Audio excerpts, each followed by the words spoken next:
Olá pessoal, estamos aqui de volta para mais um estudo sobre o livro do Apocalipse. Eu sou o pastor Pedro, da congregação da Igreja Metodista no Jardim Santa Gertrudes, em Jundiaí. Seja bem-vindo, seja bem-vinda para esse tempo de estudo.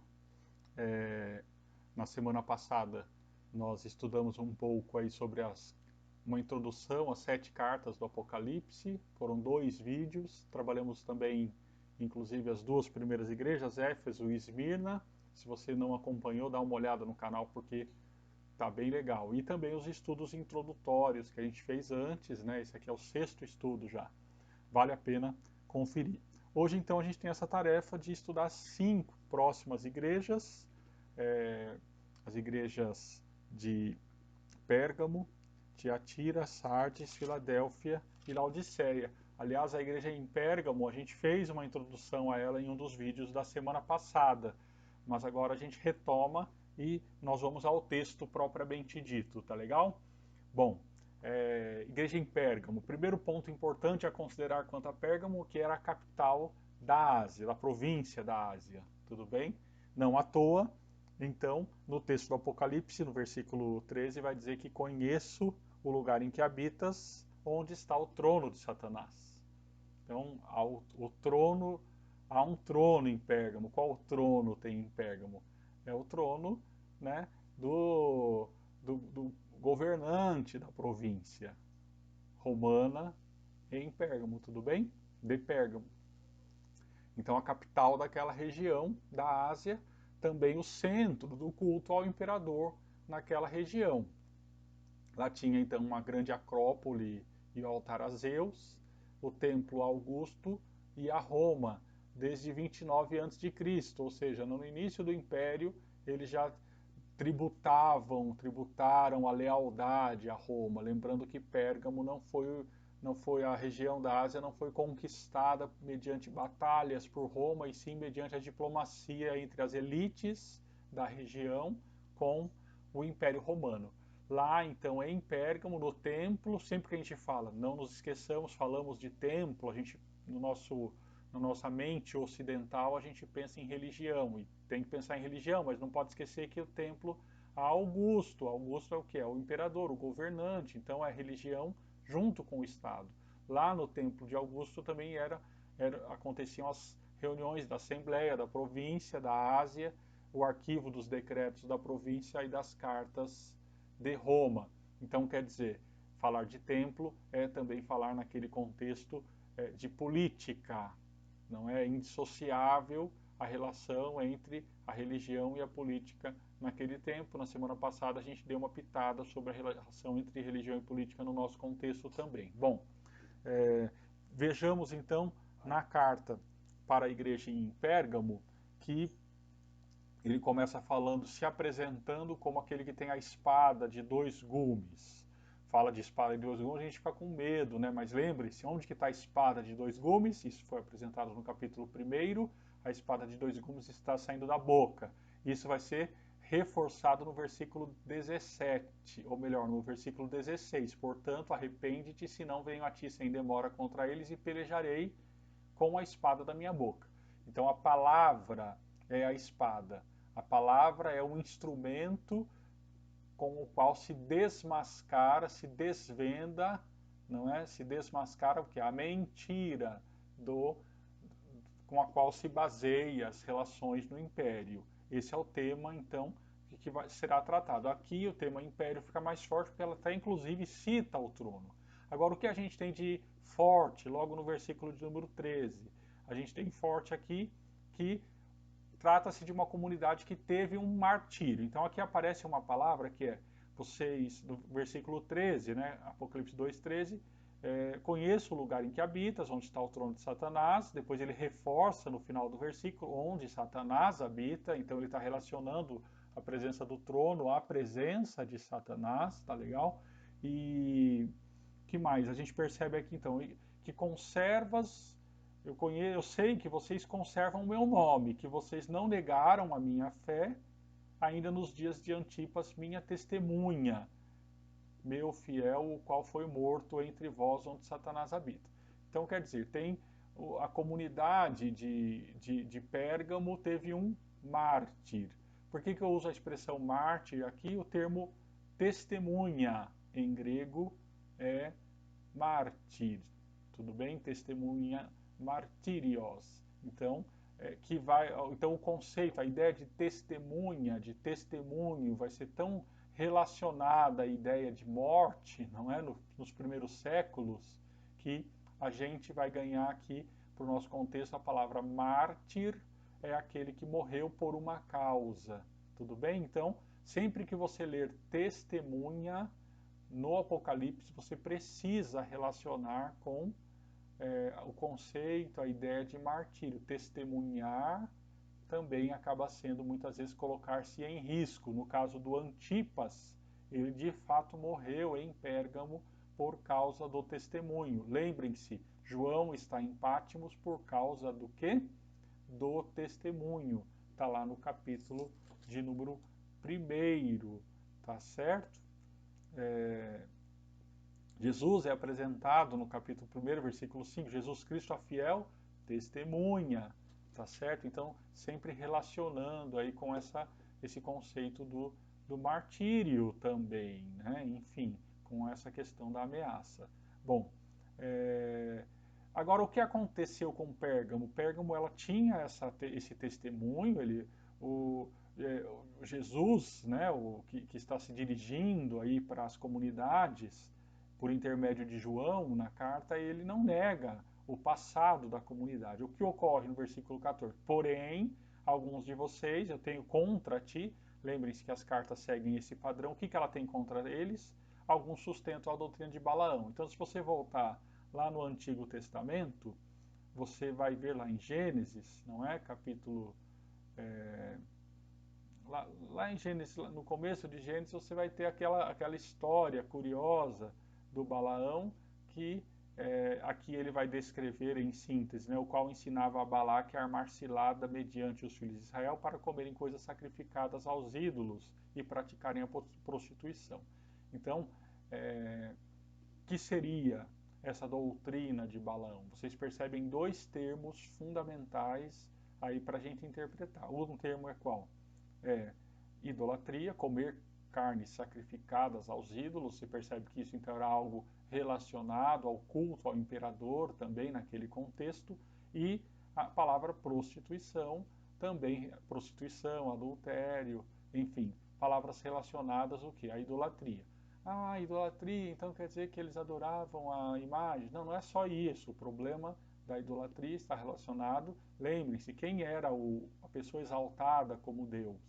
Era Augusto, tudo bem? Augusto é Deus, César é Deus. Essa era a evocação do culto. Então, parece que na comunidade de Pérgamo, que no passado resistiu ao trono de Satanás, começa a buscar uma conciliação com o culto ao imperador, ou uma conciliação com a relação com o império, as práticas do império. Isso então desagrada o autor do Apocalipse, e é um duplo desagrado, talvez aí a ênfase, nesse caso na espada de dois gumes, porque eles também têm alguns que sustentam a doutrina dos nicolaítas. Que seria essa tal doutrina dos nicolaítas? Tudo leva a crer que tem a ver com um gnosticismo, né, um movimento gnóstico que foi um ramo do cristianismo, aliás, um ramo fortíssimo do cristianismo, que foi bastante grande. Aí surgiu no final do 1º século. Parece que o Evangelho de João, as cartas de João mais propriamente já começam trabalhando mais fortemente esse tema. O que é gnose em grego? Gnose é conhecimento. Então é um segmento do cristianismo para o qual que os iniciados tinham essa coisa, essa relação com um conhecimento mais avançado, ou um conhecimento mais aprofundado, de algum conhecimento diferente. Vamos conhecer as profundezas de fato. E dentre os aspectos fundamentais do gnosticismo estaria a negação da encarnação de Jesus, a negação da ressurreição corporal de Jesus, né? Porque o gnosticismo teria pelo menos a interpretação que se tem do gnosticismo. A gente tem alguma cautela para falar do gnosticismo, eu não sou especialista sobre o gnosticismo, mas por quê? Muito do que a gente sabe do gnosticismo, a gente sabe a partir das fontes oficiais da igreja. Então, quando a gente sabe algo a partir das fontes oficiais da igreja, você já sabe que é uma oposição. Ou seja, a gente sabe do gnosticismo do que a igreja falava mal do gnosticismo. Os pregadores, os doutores da igreja que foram considerados dogmáticos falando mal do gnosticismo. Então, você para aprender muito mais sobre o gnosticismo, é um estudo muito fascinante. Já falei na semana passada, o pastor Luciano, nosso querido amigo, foi um estudioso aí do gnosticismo, né?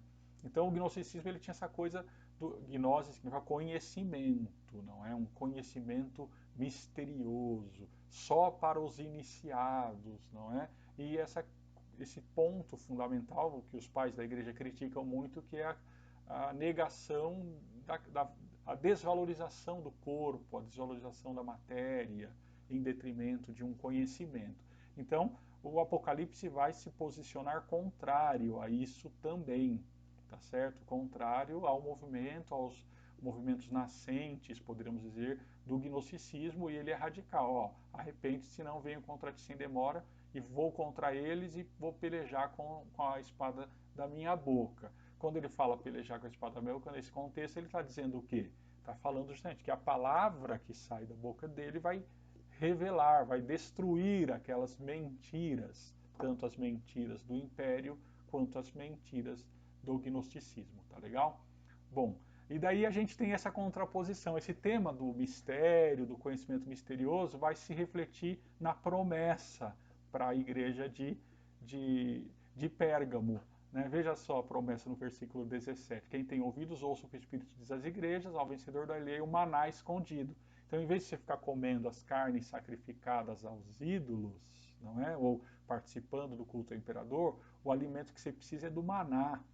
O maná remete, então, àquele alimento do povo que se liberta da opressão do Egito, o povo que está no deserto, o povo que tem que resistir no deserto e se alimenta do maná, mas não é só o maná que remete ao êxodo, que é um maná escondido. Que tal maná escondido é esse? Então é uma tradição que tem em alguns livros apócrifos, alguns livros deuterocanônicos, né, alguns livros antigos, mas que não estão no cânon da nossa Bíblia, que vão falar que quando Jerusalém foi destruída em 590 e pouco, quando Jeremias foi exilado, ele escondeu a Arca da Aliança num lugar que ninguém sabe, ele escondeu o maná que tinha na arca. Então criou-se toda uma mística em torno do maná escondido, que no caso do Apocalipse quer dizer o quê?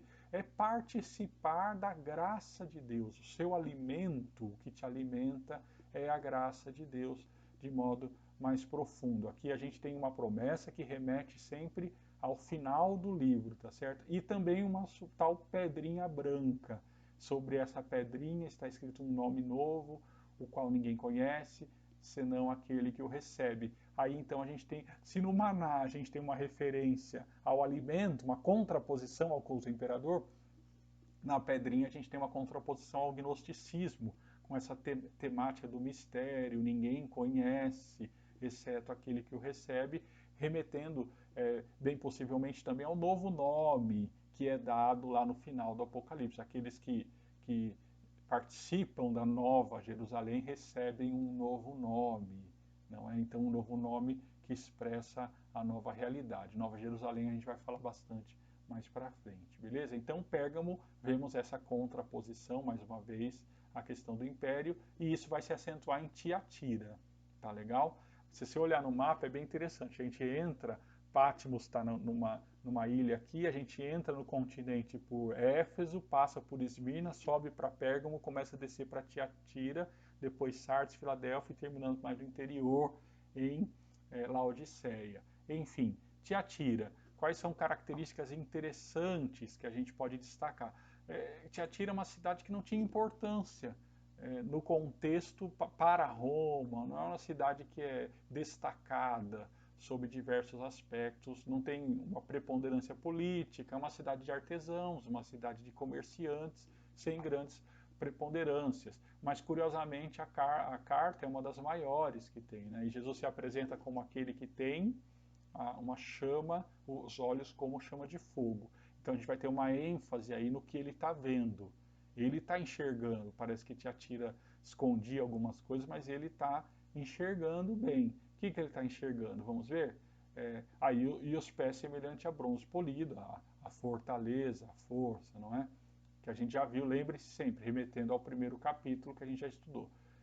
Bom, ele vai falar, eu conheço as tuas obras, e ele faz belos destaques a Tiatira. O amor, a fidelidade, né, a fé, o serviço, a resistência, perseverança, resistência, e que as últimas obras suas são melhores, né, são mais numerosas que as primeiras. Então, veja só, ao contrário de Éfeso, né, as primeiras são mais fracas que as últimas, ou melhor, as últimas são mais fracas que as primeiras, né? Tiatira, as obras de agora, suas últimas obras são mais numerosas. Só que qual que é o problema de Tiatira? Ela tolera, no versículo 20, a Jezabel. E quem é Jezabel? Vamos lembrar da Jezabel lá do Antigo Testamento, lá de Reis, 1 Reis 16, 31. Jezabel a mulher de Acabe, o rei Acabe, que na tradição do judaísmo, na tradição profética, vai ser aquela que persegue a Elias, o grande profeta, aquela que jura a Elias de morte, aquela que mata os profetas e que coloca no lugar dos profetas de Javé, dos profetas do Senhor, coloca os profetas de Baal. Então você tem toda a temática da idolatria, mais uma vez, fortemente presente aqui. E a temática da idolatria, e a temática de comer coisas sacrificadas aos ídolos, no versículo 20 ainda assim, e no versículo 21, dei tempo para ela se arrepender, mas ela não se arrepende. Então, eu quero falar um pouquinho melhor sobre essa questão da idolatria. Eu tenho falado sobre ela algumas vezes, mas explicar melhor no Antigo Testamento, da onde que vem essa temática. Então pensem num contexto, num mundo politeísta, tá bom? Vamos tentar colocar a nossa mente lá na libertação do povo. O povo é liberto do Egito, lá pelo ano 1000, mais ou menos, começa a chegar na terra de Canaã. E ele chega na terra de Canaã com a sua forte esperança, com a sua fé, a sua convicção no Deus Javé, né? Vamos falar assim, ou chamado por uns Jeová. E ele chega lá na terra, é o Deus que libertou os oprimidos do Egito, é o Deus que cuida, que ouve, que conhece o sofrimento, que liberta, que deu o maná, é o Deus que sustentou o povo pelo deserto, é o Deus que então eles chegam na terra e começam a conquistar a terra, de acordo com um estudo muito interessante do Gottwald, vale a pena você pesquisar e estudar. Esses que chegam do Egito se unem com também aqueles expoliados pelas cidades-estado lá da região do que a gente viria a chamar depois de Palestina. Então, eles chegam e se deparam com outros deuses, tudo bem? Outras divindades. Baal é a que mais fascina. Quando eles chegam, conquistam a terra, e eles se tornam, então, os proprietários da terra, e eles se tornam os reis daquela terra, as suas cidades, e eles começam a explorar os pequenos, o Deus Javé começa a se tornar um Deus incômodo. Compreendem? Por isso que você vai ter, então, pensem agora, a gente chega no contexto de Elias, não é? O profetismo, ele ganha força fundamentalmente no contexto, então, naquele contexto do Elias, naquele contexto do Isaías, do primeira parte do Isaías, do Miqueias, do Amós. Qual que é a briga dos profetas? Então, a briga dos profetas é por quê? Contra a idolatria. E qual é o problema da idolatria? Quando você abandona Javé, que é o Deus da libertação, o Deus que olha para os pequeninos, você vai cultuar o Baal. O Baal é o Deus da fertilidade, da fecundação. Então, notem aí o tema da prostituição ou o tema do adultério. Por quê? Porque eles relacionavam, as religiões de Baal supervalorizavam a fertilidade. Então era importante os cultos, as celebrações, os cultos nos quais a fecundidade era supervalorizada. Por quê? Você tinha que ter bastante, você não estava mais fugindo do Egito. Agora você estava onde? Estava na terra, precisando cultivar a terra. Então o povo tinha que se multiplicar na terra, ter bastante filho, para poder cuidar da terra. E o Deus Baal era um Deus, o culto a Baal era um culto que explicava a fecundidade, que explicava os ciclos das estações do ano e por aí vai. Então o fascínio, ó, eu estou aqui arando a terra. Veja, eu estou falando de um jeito bem prático. Javé não serve para quem está arando a terra. Ou pelo menos para o cara que quer, para o dono da terra que está explorando o cara que cuida da terra. Não serve duas vezes. Primeiro porque não tem a ver com fecundação, não tem a ver com estação do ano, e também porque o culto a Javé gera esse pessoal insatisfeito com a opressão. Então, os reis e Jezabel aí assumem essa postura, e Acabe, a gente tem uma história muito paradigmática, que é a história da vinha de Nabote. Então, o Acabe está triste porque o Nabote tem uma vinha. Daí ele vai lá e pede para o Nabote vender a vinha para ele, e ele não quer vender. Ele fala, não posso vender, essa vinha aqui é da minha família. Então veja a contraposição. O rei querendo a vinha do Nabote, o Nabote, não, essa vinha é da minha família. Daí o Nabote faz o quê? O rei fica triste, daí, enfim, vamos analisar o texto numa perspectiva do machismo e do patriarcalismo. O importante é o que ele vai dizer. A Jezabel, que não era hebreia, que não era daquele povo, ela vai fazer o quê? A Jezabel vai falar, não, que é isso, você não é o rei, vai lá e toma a vinha dele. E a Jezabel vai e manda matar o Nabote e fala, ó, tá aí a sua vinha que você queria, pronto, você que manda, né? E então e a briga, a Jezabel é símbolo do quê? Então, da idolatria a Baal, entende? Então, mais uma vez, indissociável, né? A briga contra a idolatria não é uma briga apenas relacionada a pessoas fiéis, vou falar assim, as pessoas comuns que estão adorando as suas imagens, que usam imagens no contexto do seu culto. Essa é uma discussão que a gente pode fazer, deve fazer num contexto contemporâneo e tudo mais. O protestantismo traz esse aspecto. Aliás, foi um problema no início da igreja, desde os primeiros séculos, né? A igreja rejeitou alguns segmentos chamados iconoclastas, os segmentos que combatiam o uso das imagens. Enfim, eu não vou entrar nesse detalhe agora. O que é importante para o contexto do Apocalipse é compreender que a tradição profética combate a idolatria. Por quê? Porque abandonar o Deus do Egito, o Deus libertador do Egito, na verdade, significa o quê? Abandonar o princípio da libertação, o princípio da justiça, o princípio daquelas leis, daqueles ensinamentos da Torá que buscavam fazer com que as relações fossem mais justas, compreendem? Então, por isso essa ênfase. Nesse caso, vejam só, aqueles da igreja de Tiatira, da cidade de Tiatira, que começam a buscar, a tentar conciliar o culto a Deus, a Jesus, né? A ênfase aqui no caso é a adoração a Jesus, com o culto ao imperador, as carnes sacrificadas aos ídolos, sacrificado ao imperador, enfim, essas pessoas que buscam fazer essa conciliação, elas vão acabar o quê? A igreja vai virar o espaço que legitima a injustiça, compreende? O espaço de legitimação da injustiça. Então, não, aqui não. O negócio é o seguinte, aqui o culto nosso é a Jesus, a fidelidade precisa ser a Jesus. Esse negócio de seguir a Jezabel, aquela que mata o dono, o pequeno proprietário das vinhas, não tem espaço na igreja cristã. E esse modo, daí veja só, eis que eu aprosto em cama, bem como em grande tribulação, os que com ela adulteram, diz o versículo de número 22, caso não se arrependam das suas obras, das obras que ela incita. Então, você tem o que aqui? O resultado da idolatria é a morte, é o adoecimento. Matarei os seus filhos e todas as igrejas conhecerão quem eu sou, aquele que sonda os corações. Então, olha lá o olho que enxerga bem, né? A gente tem uma curiosidade aqui, sonda mentes e corações.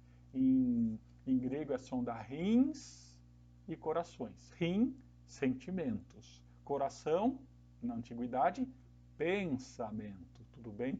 Sempre que você lê coração no contexto da Bíblia, ou pelo menos do Novo Testamento, em geral, sondar os corações é o que? Ele sonda os seus pensamentos. Como aquele sonda os rins também, os sentimentos e os pensamentos, né? Eu vou dar a cada um conforme a sua obra.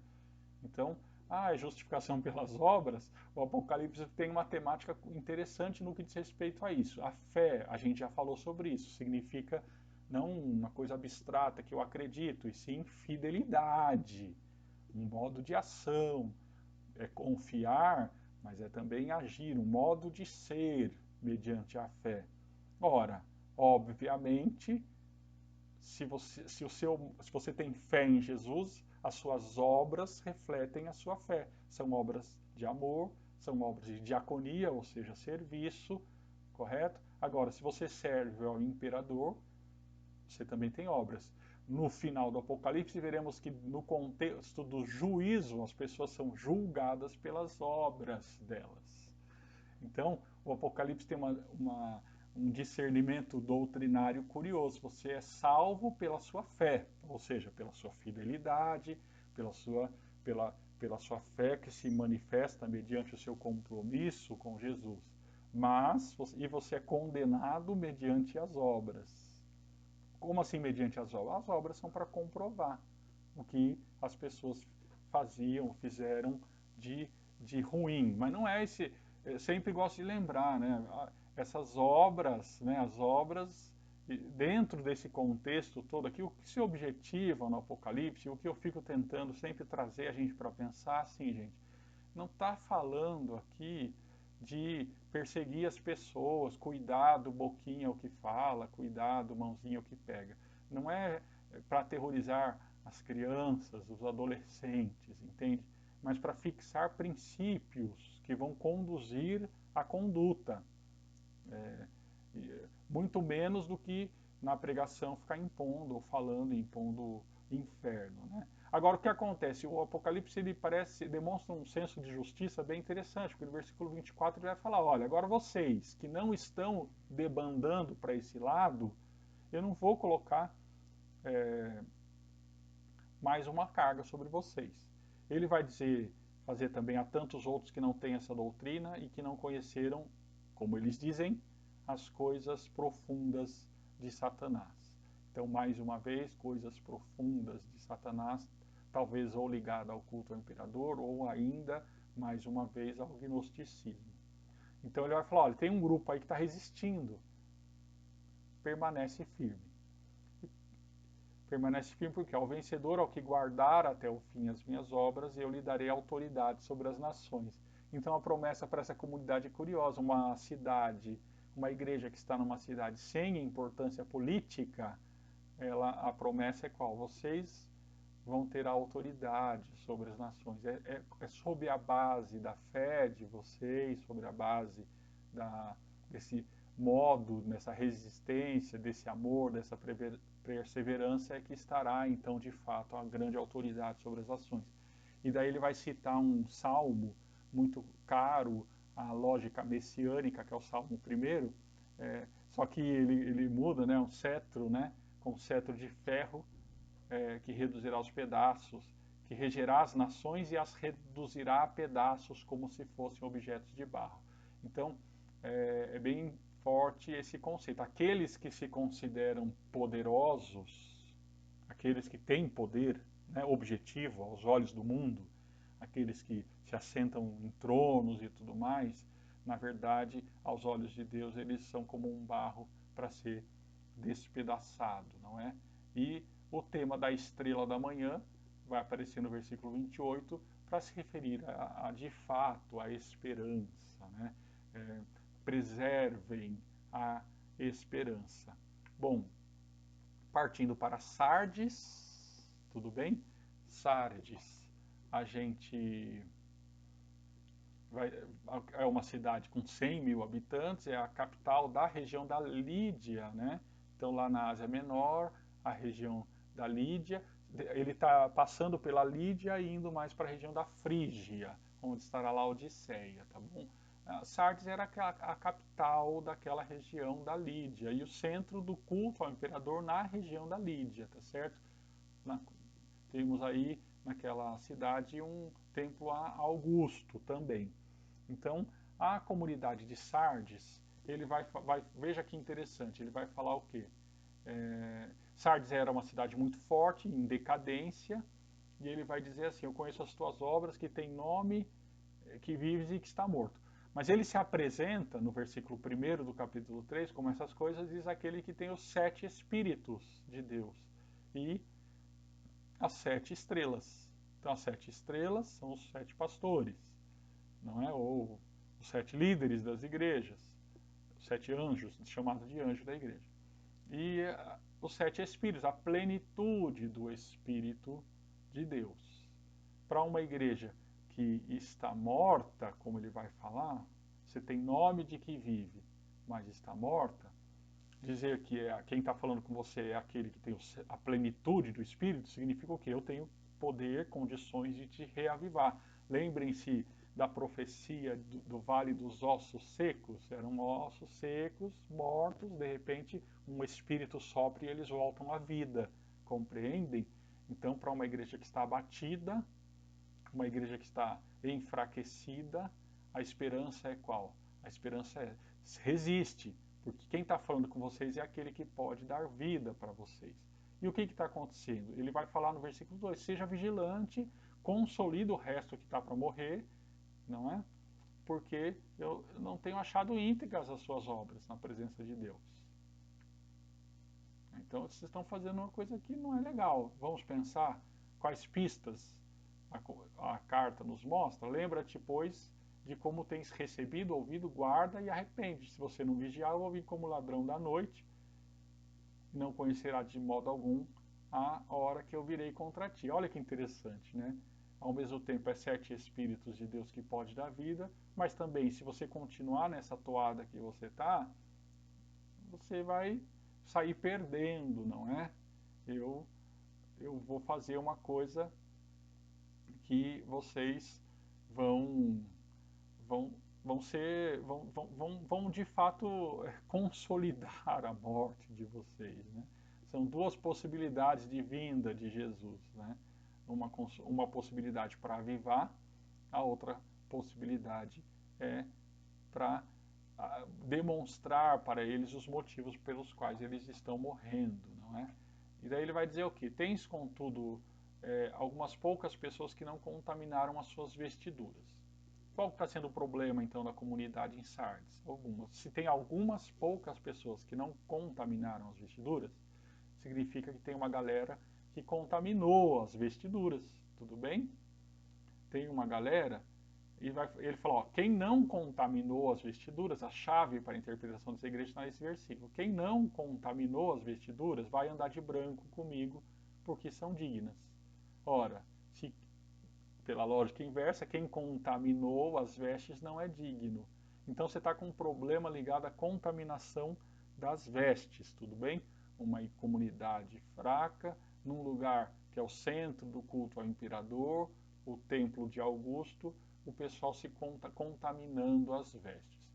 Gente, tem um culto que eu não falei para vocês, mas que era muito forte naquela região, que é o culto a Midras, não é? Um touro muito forte. Naquele culto a Midras, você tem o culto a Cibele, você tem os cultos ao imperador, eles eram as divindades locais, tinham um apelo muito forte também a gente tem hoje uma religiosidade mais arejada, uma religiosidade que a gente tem que falar as palavras certas, e que é tudo meio limpinho, né? A igreja tem que estar tudo limpinho. A gente não sabe o que era um sacrifício de um touro.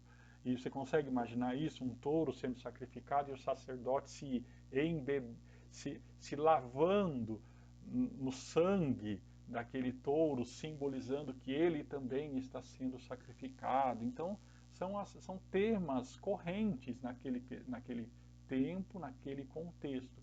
Você já parou para pensar nessa expressão, que é uma expressão que vai aparecer no Apocalipse? Lavou as vestes e alvejou-as no sangue de Jesus. O que significaria isso? Né? Lavar as vestes e alvejar no sangue de Jesus. Quando você lava as vestes, quando você mancha de sangue, ela fica suja, não fica branca. Então vamos por partes. O que significariam as vestes? As vestes na antiguidade têm a ver com a identidade, com aquilo que a pessoa é. Eu sempre digo assim, quando a gente estuda essa parte do Apocalipse, hoje em dia a gente passa despercebido, né, com a nossa roupa. A gente vai lá, faz a prestação, aí compra um sapato melhor, uma calça, um terno e já consegue andar e tal por aí de um jeito mais ajeitado, né? Quando a gente é adolescente, compra um tênis bem maneiro e por aí vai. Mas na antiguidade não tinha como disfarçar muito bem, né? Se a pessoa era escrava, ela não tinha calçado em geral, ela andava descalço. Se a pessoa era empobrecida, ela tinha uma ou duas sandálias. As roupas não eram as roupas que esvoaçavam, eram geralmente roupas mais sóbrias e tudo mais. Então a roupa está muito ligada à identidade da pessoa, à conduta da pessoa também, ao trabalho que ela faz. Dependendo do tipo de trabalho, é um tipo de roupa que ela veste. Hoje, se a gente para pensar, ainda é assim. Tem uma poesia muito forte chamada de Ricardo Aleixo, se não me engano é esse o autor, depois eu posso confirmar na descrição do vídeo, mas ele fala: eu conheço vocês pelo cheiro. De fato, né, dá para conhecer às vezes as pessoas pelo cheiro, né? Tem uns perfumes caríssimos que alguns usam, mas às vezes hoje em dia dá para parcelar, tem gente que parcela e compra perfumes caríssimos também. Enfim, no nosso contexto hoje é mais difícil, naquele contexto era mais evidente quem usa determinada roupa. Então, num primeiro momento, o uso das roupas tem a ver então com a identidade da pessoa, tem a ver com também a sua conduta, o que ela faz, não é? E a roupa branca. A gente tem um problema que a gente tem que fazer um transporte do tempo. Lembra que a gente falou que o tempo era diferente? Naquele tempo, no nosso tempo, quando você fala vestir branco, as pessoas pensam em pureza. E daí, branco é símbolo do quê? Você fala na igreja, eu estou dando esse estudo, branco é símbolo do quê? A pessoa vai falar de pureza. Só que daí pureza o quê? Pureza, a gente vai para um conceito de pureza moral, para um conceito de pureza, uma pureza assim de apurar as crianças que são puras. Eu não entendo muito bem esses conceitos contemporâneos de pureza, uma pureza espiritual, não sei muito bem o que as pessoas entendem. Branco na antiguidade não tinha a ver com pureza necessariamente. O branco ele tem a ver, especialmente na leitura do Apocalipse, ele vai estar sempre muito relacionado a quê? A vitória, tá bom? Branco é a roupa de quem vence. Vence, então vamos lá, vence e daí ele vence por quê? Ele vence por quê? Porque ele é digno. Não é isso que está escrito no texto? E por que ele é digno? Ele é digno porque ele não se contaminou com o culto ao imperador. Beleza? Ele não confessa que o imperador é o Senhor. E ele não dirige a sua conduta a partir da lógica idolátrica ou destruidora do império. Por isso ele veste branco. Tudo bem? Por quê? Porque ele confessa a Jesus como Senhor e a vida dele é pautada por essa confissão de fé. Então, por isso ele vai poder vestir branco, não é? Alguns, então vamos voltando, versículo 4, alguns não se contaminaram as suas vestiduras e andarão de branco junto comigo, tá certo? Pois são dignas. Deu para entender essa relação do branco? Daí você pode até chegar à conclusão, o branco é a pureza, por quê? Porque são dignas, mas, mas não é uma pureza que, assim, uma pureza metafísica, entende? Uma pureza porque eu não traio a minha mulher, ou eu não traio meu marido, ou não é uma questão pontual, é uma questão do modo com que orienta. A sua vida não é orientada pelo culto ao imperador, por uma lógica de opressão, por uma lógica é, de exploração e por aí vai. Tudo bem? E daí, justamente, qual vai ser a promessa para o vencedor? Ao vencedor será vestido de vestiduras brancas. E daí ele vai dizer, de nome nenhum. Aqui é uma promessa que eu falo que ela é uma promessa com isso de ameaça. E de modo nenhum apagarei o seu nome do livro da vida. Então, o nome está lá no livro da vida, né? Se você vencer, persistir, ser fiel até para a morte, dar-te-ei a coroa da vida. Se você vencer, você vai. Não, eu não vou apagar o seu nome do livro da vida, então dá para apagar o nome do livro da vida. Depois a gente vai ver os livros, tá bom? Tem o livro da vida e tem o livro das obras. Para a igreja anterior a gente viu que tem um outro livro também, que é o livro das obras. Depois a gente vai ver melhor isso. Ao contrário, daí olha que interessante. Confessarei o seu nome diante do Pai e dos seus anjos. Então essa ideia do confessar. Quem confessa a mim, confessar, e daí segue uma vida de acordo com essa confissão de fé, mantém a integridade, as vestes brancas, mantém a dignidade e vai andar comigo com vestes brancas também, e eu vou confessar o seu nome perante o Pai e os anjos. Beleza? Estamos caminhando aí para a igreja de Filadélfia. Filadélfia é uma cidade que não se tem muito a dizer, é uma cidade que foi muitas vezes destruída por terremotos, é isso que se sabe, uma igreja que foi destruída e se reconstrói, enfim. E a comunidade de Filadélfia ela tem muita semelhança com Esmirna, porque é uma comunidade que é dito logo de início, que tem pouca força, não é? Conheço as suas obras, que tem pouca força, no versículo 8. Entretanto, guardaste a minha palavra e não negaste o meu nome. Então, continua se mantendo firme, embora seja uma comunidade enfraquecida. Tudo bem? E quem que está falando com essa comunidade? No versículo 7. O santo verdadeiro, aquele que tem a chave de Davi, que abre e ninguém fechará, e que fecha e ninguém abre. Então, aqui o conceito, a ideia da chave é relacionada a essa questão da oportunidade mesmo, tá certo? A chave que abre uma possibilidade para uma comunidade que está enfraquecida, né? Você tem um convite para ser acolhida de um modo diferente, né? De um modo chave de Davi, lembrando de Davi tem um messianismo davídico, uma monarquia davídica, ou seja, um rei também, então uma comunidade que está enfraquecida tem nessas palavras a sua experiência, a sua esperança renovada. Tudo bem? Versículo 8. Eis que estou pondo diante de uma porta aberta, que ninguém pode fechar. Não é? Então, sair de um estado, de uma condição, para uma nova condição. Como que eles fazem para viver isso? Qual que é o problema? Alguns outros problemas expressos nos textos. Farei alguns dos que são da sinagoga de Satanás. Vê a relação de novo com Esmirna? Lá também parece que você tem um segmento de judeus que estão aí em conflito. Tudo bem? Por isso, mais uma vez, a gente tem qual o tema lá no começo? Diz o santo e verdadeiro. Então, os que não são, quem segue a sinagoga de Satanás, ou melhor, quem segue a sinagoga, dentro de um conflito que eles estavam vivendo entre judeus e cristãos, naquele contexto, parece. Qual que é a questão da sinagoga de Satanás? Será que é um antissemitismo, um antijudaísmo? Não é exatamente isso que a gente percebe no livro do Apocalipse. Você tem uma disputa entre o judaísmo oficial e o cristianismo, uma seita do judaísmo, para saber quem é mais legítimo, correto?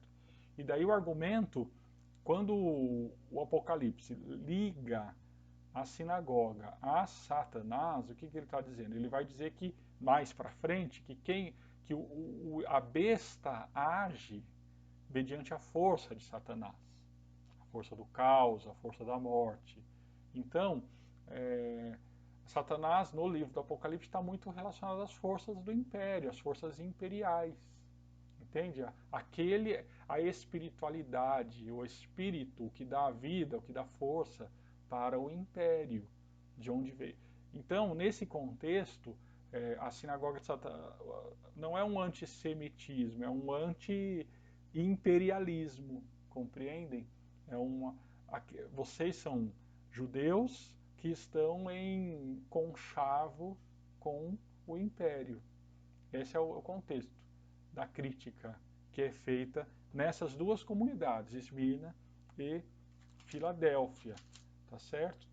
E então o que ele vai dizer hoje, parece que hoje eles estão, quem está do lado do império tem mais força, mas eles vão se curvar, não é? Então eles parecem que são fortes, mas na verdade, como eles se curvam ao imperador, quem se mantém em pé?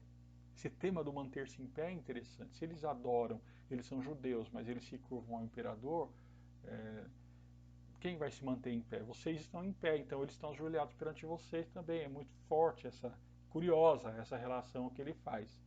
Daí ele vai dizer o versículo 10, porque vocês guardaram a palavra e a perseverança, eu vou guardar vocês na hora da aprovação, na hora que há de vir sobre o mundo inteiro. Aí ele está abrindo temas que ele vai daqui a pouco aprofundar mais, tá bom? Aquela que mantém-se fiel à palavra, que mantém-se fiel à conduta, à fé, quem persevera, resiste, não é? A essa lógica de dominação do império, consegue então não participar das dores do império. Esse é um tema que ele vai ser aprofundado daqui a pouco, tá bom? A gente vai perceber mais sobre essa lógica. Então ele vai falar, eu venho sem demora, conserva o que tem para que ninguém tome a sua coroa. Lembra do Esmirna, coroa da vida? Então também, olha, segura as pontas, né? Para Filadélfia ele não fala nada exatamente assim, tenho porém contra ti. O que ele fala? Vocês são frágeis, fracos, segura as pontas. Perceberam que até agora, nessas igrejas, 7 igrejas, até agora 6 igrejas, as igrejas que não Deus apresentou para elas que não tem nada contra elas, são aquelas que são as mais fracas, parece, né? Ou a Esmirna é pobre, na verdade, e Filadélfia é fraca. E qual é a esperança para ela? Ao vencedor falou coluna do santuário. Do santuário, qual santuário? Do meu santuário, do santuário do meu Deus. Lembram-se que as promessas são promessas relacionadas à Nova Jerusalém? Tem uma curiosidade que é qual? A Nova Jerusalém, ela não tem santuário, está escrito lá no final do Apocalipse. Por quê? Daí fala, porque Deus é o próprio santuário. Então essa é uma promessa, uma esperança muito forte, que é a esperança do que? Farei coluna do santuário de Deus, e daí você jamais sairá, ou seja, você vai pertencer a Deus. E você não vai sair, você vai estar seguro junto a Deus. E você vai estar forte, coluna é o que? Algo forte. Quem que eram as colunas da igreja de Jerusalém? Não é Pedro, Tiago, enfim, no livro de Atos dos Apóstolos, ou Paulo também se refere desse modo, tá certo? Bom, vamos caminhando para a última igreja, a igreja em Laodiceia. E se Esmirna e Filadélfia, elas são igrejas que Deus não tem nada, Jesus não tem nada contra elas, na igreja de Laodiceia é o contrário. Ele não tem nada a favor de Laodiceia. Então ele guardou o mais duro para o final. Vamos pensar aqui então em Laodiceia. Laodiceia é a cidade mais rica da região da Frígia, uma cidade muito forte, reconhecida pelos seus bancos, pela sua indústria de linho e algodão, escola de medicina e farmácia. Tudo bem? Então, quando a gente estuda sobre Laodiceia, a gente vai perceber sempre Laodiceia relacionada a isso. Laodiceia tem uma curiosidade diferente das outras cidades. Lá não tinha naquele contexto do primeiro século sacerdote imperial, também não tinha templo do imperador, mas tinha um altar a Domiciano que tinha sido então imperador lá pelo ano 80, se não me engano. Enfim, percebam então que é uma cidade que ela é uma cidade rica, assim como veremos a comunidade também é rica, de algum modo. Vamos nos deparar aqui. E aí o texto de Filadélfia é muito importante, porque a gente tem muitas coisas para desmistificar. É um texto muito citado hoje em dia, que a gente precisa desmistificar algumas coisas. Bom, essas coisas diz o amém. Amém é uma palavra aqui hebraica que irrompe no texto escrito em grego. Amém significa o quê? Amém significa algo relacionado à verdade. Quase que a gente poderia dizer assim, verdade. Sabe quando Jesus dizia assim, em verdade vos digo? Quando ele dizia isso, lá se você for ler no texto no grego, está escrito amém, amém. Em verdade vos digo. Então ele está dizendo algo muito sólido. Ele não usa a palavra grega de verdade num primeiro momento, e sim, depois ele vai falar. Mas o amém, assim diz o amém. Então aquele que é a verdade mais sólida possível. A testemunha fiel, testemunha mártir, fiel, que tem essa fidelidade e verdadeira. Então o tema da verdade está muito forte aqui. O princípio da criação de Deus. Então, quando você fala o princípio da criação de Deus, o princípio que sustenta a criação é a verdade, não é? Enfim, quais são as obras de Lao Tse? Conheço as tuas obras, que não és nem frio nem quente. Ah, quem dera fosses frio ou quente, versículo 16, porque és morto, estou a ponto de vomitar-te na minha boca. O que será que significa ser frio e ser quente naquele contexto? Por que você não é fria e nem quente? Vamos ver por quê? Está escrito no versículo 16. Porque você diz, eu sou rico e abastado. Eu não preciso de coisa alguma. Veja, então você não é nem fria e nem quente. Por quê? Porque você se diz, eu sou rica, eu sou abastada. Sou rico, sou abastado e não preciso de coisa alguma. E agora? Vamos continuar. Essa carta é interessante ler, depois a gente volta. Pois dizes isso, você não sabe que. Veja, quem está dizendo é aquele que sabe a verdade, não é? Ele disse lá no começo. Você não sabe o quê? Que você é infeliz, sim. Você é miserável, é pobre, é cega e é nua. Então, lembrem-se, a cidade era uma cidade de roupa, era uma cidade de farmácia, medicina, não é? E aqui você tem o quê? E os bancos. E aqui você tem o quê? Ela se diz rica, que não precisa de mais ninguém, mas na verdade você o que é? O quê? Você é miserável, miserável e pobre, é cega e nua. Daí ele vai falar o quê? Venha até mim, eu aconselho a você. A palavra aconselho em grego aqui parece revelar uma certa distância de Jesus da igreja. Eu aconselho a você a vir comprar ouro refinado pelo fogo para você se enriquecer. Vem de mim comprar esse vinho. E usar as vestiduras brancas. Lembra que a gente já falou na outra igreja, não vou repetir aqui.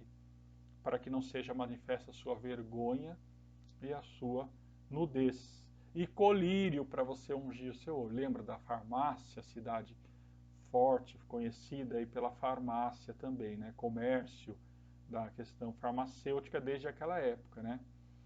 Para que você veja, porque você não está vendo, não é? Você não está enxergando, você está enxergando só uma parte, você está precisando de uma revelação. Esse é o objetivo do livro do Apocalipse. Por quê? Porque você acha que você é autossustentável, não, você está legal, você não precisa de mim. Daí ele vai dar um tom e vai dizer, olha, eu repreendo e eu disciplino aqueles que eu amo. Então, assim, eu estou falando duro com você por amor. Você precisa ser zeloso e você precisa se arrepender. O texto ainda não terminou, ele vai dizer aqui. Um texto, então, um clássico dos evangelistas, que é eis que estou à porta e bato, se alguém ouvir a minha voz, abrir a porta, entrarei em sua casa e cearei com ele e ele comigo. Então, há um radicalismo na separação de Jesus daquela comunidade. Ela é chamada de igreja, ela é chamada ao arrependimento, ela é chamada ao amor, mas Jesus diz aqui o que? Eu não estou ceando com vocês, eu estou batendo na porta. Sempre gosto de enfatizar nesse texto o que? Quando eu leio esse texto. As pessoas usam esse texto para falar de quem está fora da igreja. Legal, beleza. Falar que Jesus está batendo na porta do coração das pessoas, percebem que é uma coisa espiritual, bonita, espiritualizada, né? Falando do apelo à conversão a Jesus e tudo mais. Eu acho que tem o seu espaço esse tipo de discurso, mas a gente não pode ignorar que Jesus aqui ele não está falando para alguém de fora da igreja, ele está falando para a igreja, para os cristãos e cristãs de Laodiceia. Tudo bem? Que ele está batendo na porta da igreja, ele está do lado de fora da igreja. Então Jesus é um estranho para aquela prática daquela igreja. Então a gente começa. E qual é a questão da igreja? Aparentemente a comunhão entre a igreja e o comércio da cidade é absoluta. Você percebe que aqui não fala tanto de idolatria, não fala de nicolaíta, não fala de outras coisas. Fala do quê? Vocês vivem a moda, vocês vivem de acordo com a lógica, vocês estão enriquecendo com base na lógica do império, com base nessa lógica comercial do império. Gente, eu estou falando da lógica do império, na lógica comercial, porque se você quiser se antecipar, eu não estou gostando, o pastor fica falando disso, eu acho que não tem nada a ver com o que o pastor está falando. Abre lá, depois que você terminar isso tudo, em Apocalipse, capítulo 18, versículo 9 em diante, tá bom? Lê esse... Daí você, o Apocalipse 18, de 9 em diante, você vai perceber o problema aí e faça uma lista, pegue os versículos de número 11, 12 e 13 e perceba ali naquela lista qual é a prioridade que é estabelecida no comércio. E quem está lamentando a queda da, da Babilônia, enfim. Então o problema de Laodiceia qual que é? Por que Laodiceia é morna? Porque o que é ser quente e o que é ser frio nesse contexto? O problema de Laodiceia é o quê? Ela quer viver de acordo com a lógica do império, ela quer usufruir das benesses do comércio da cidade, do ouro da cidade, ela quer viver de acordo com, se basear numa lógica, se enriquecer a partir de uma lógica de opressão e quer ser igreja ao mesmo tempo. Entende? Ora, ser fria significaria o quê? Confessa logo que o imperador é o seu senhor. Confessa logo que o seu Deus é Malon e, enfim, que é o dinheiro, que são as riquezas. Isso é ser frio na lógica do Apocalipse. E ser quente? Confessa que é Jesus, o seu Senhor, e abandona essas práticas, arrepende-se dessas práticas. Como você não é frio, você é morto, está tentando conciliar algo que não é conciliável, a lógica do reino, a lógica de Jesus, do segmento de Jesus, não é conciliável com a lógica do segmento do Império Romano. Então, eu estou ao ponto de vomitar. Vejam quão distante é do que fala com. As pessoas falam quente porque é fervoroso, o pessoal liga muito quente com fogo, fogo com espírito, então, porque o seu culto fala em línguas, ou o seu culto é todo fervoroso, né? Ferve o culto, você você é quente. E se você tem um culto mais monótono, você é frio. Não tem nada a ver com isso, tá certo? Eu acho muito legal um culto fervoroso, não é? Agora, um culto fervoroso pode estar muito distante pode ser uma igreja morna, se ela está se conciliando com a lógica do seu mundo, correto? Com a lógica opressora que domina na sua sociedade. Então, o problema do quente e frio em Laodiceia é essa conciliação. Você olha aparentemente, com os olhos da terra, são ricos, mas a hora que você revela, né, com os olhos de Deus, com os olhos de Jesus, aquele que tem a chama de fogo nos olhos, você percebe que na verdade é pobre, cega e nua, não enxerga nada, é vergonhosa, não tem dignidade no que está fazendo e então também está nua, né? Então são os elementos que favorecem a riqueza da própria cidade de Laodiceia, tá certo? Então quero concluir o estudo de hoje, a gente já está chegando a 1 hora de estudo, não sei se lembrar você disso te fará se ficar preocupado, mas mais alguns minutinhos. Quero concluir fazendo essa transposição a partir de Laodiceia para o nosso contexto, né? Veja, ao vencedor será dado sentar-se comigo no meu trono, versículo 21. Assim como eu também venci e me sentei no trono do meu Pai e no seu trono. Aqui, curiosamente, na estrutura das outras cartas, ele sempre remetia a Nova Jerusalém. Nesse caso aqui, ele parece estar remetendo mais ao próximo capítulo. Veja aí na sua Bíblia, capítulo 4, visão do trono de Deus, estudo da próxima semana. Então ele já remete, ele já faz o gancho. Lembra que eu falei dessa lógica da estrutura do Apocalipse, que é muito bonita? Ele está indo, ele vai revelando, revelando, de repente ele se derrama na próxima parte. É isso que ele faz nesse momento. Ele já começa a transbordar, então a revelação apenas às igrejas, às 7 igrejas, já não cabe mais. Agora ela transborda para algo novo, que é a visão do trono de Deus. Trono que ele andou falando em outros momentos. Ele já falou de um tal trono de Satanás, ele vai falar depois também de outro trono, agora ele vai falar da visão do trono de Deus. Enfim, trazendo para o nosso contexto, esse é um dos grandes desafios que a igreja contemporânea ela tem a compreender. O que significa ser fiel a Jesus, seguir a conduta de Jesus.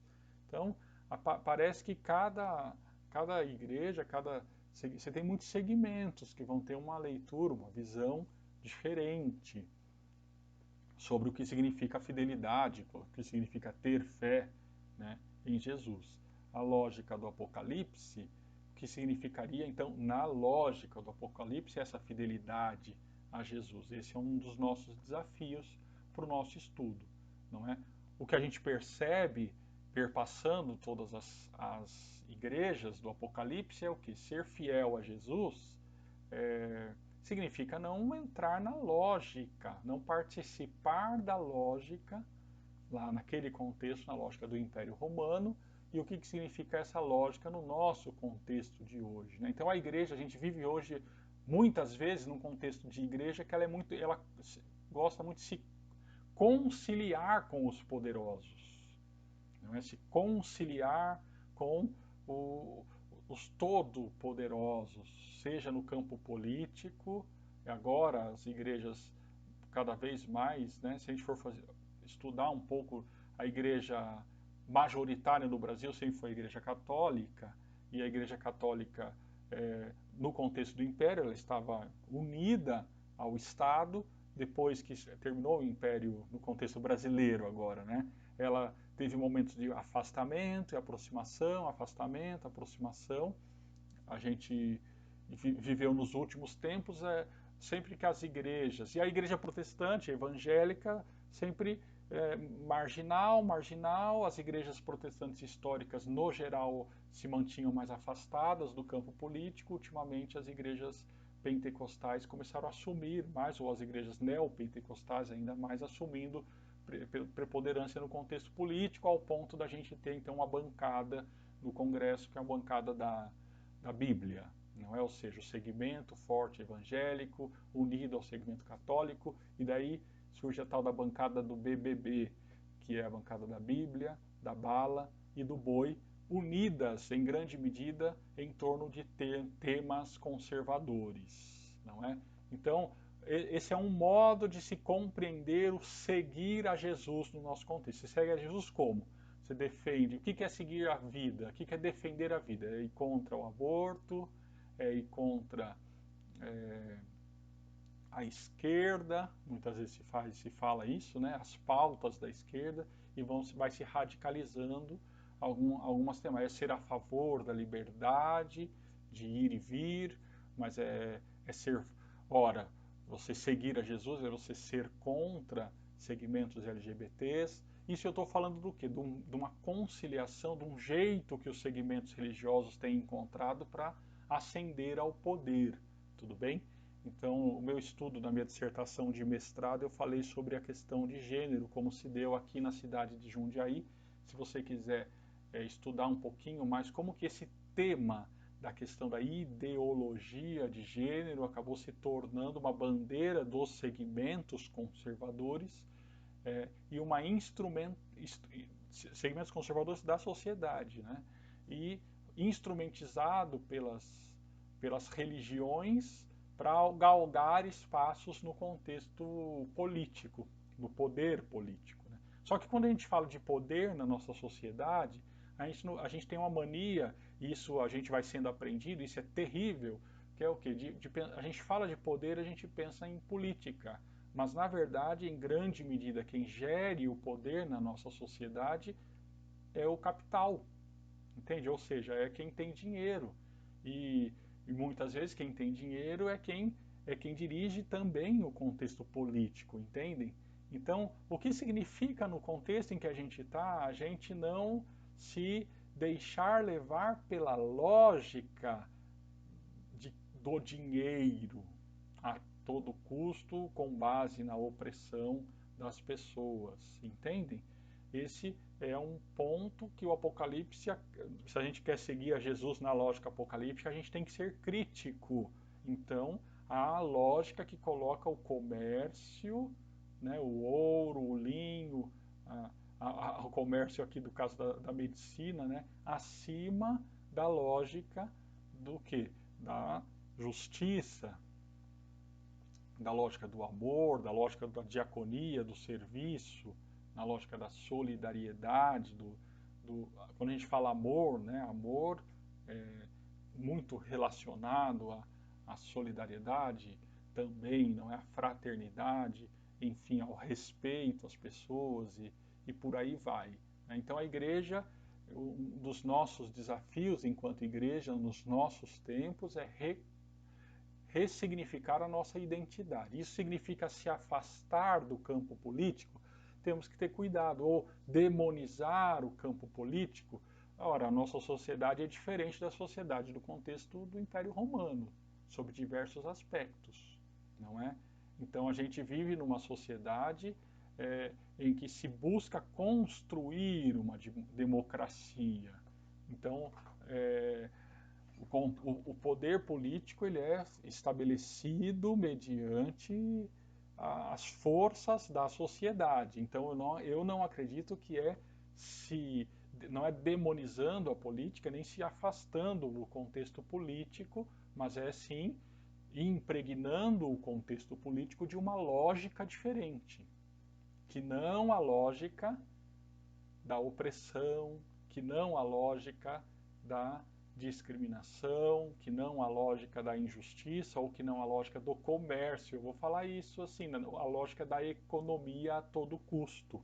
Entende? A lógica da riqueza, da acumulação de riquezas. A contraposição que o Apocalipse acaba fazendo é em grande medida essa também. Então a gente impregna a política, porque hoje a política é um pouco mais permeável, né? Dá para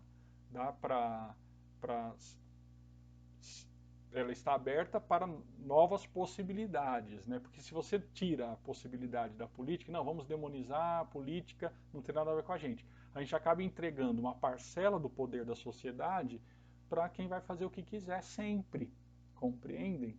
Então a gente não pode seguir por esse caminho, não é o caminho de lavar as mãos sobre os rumos da situação.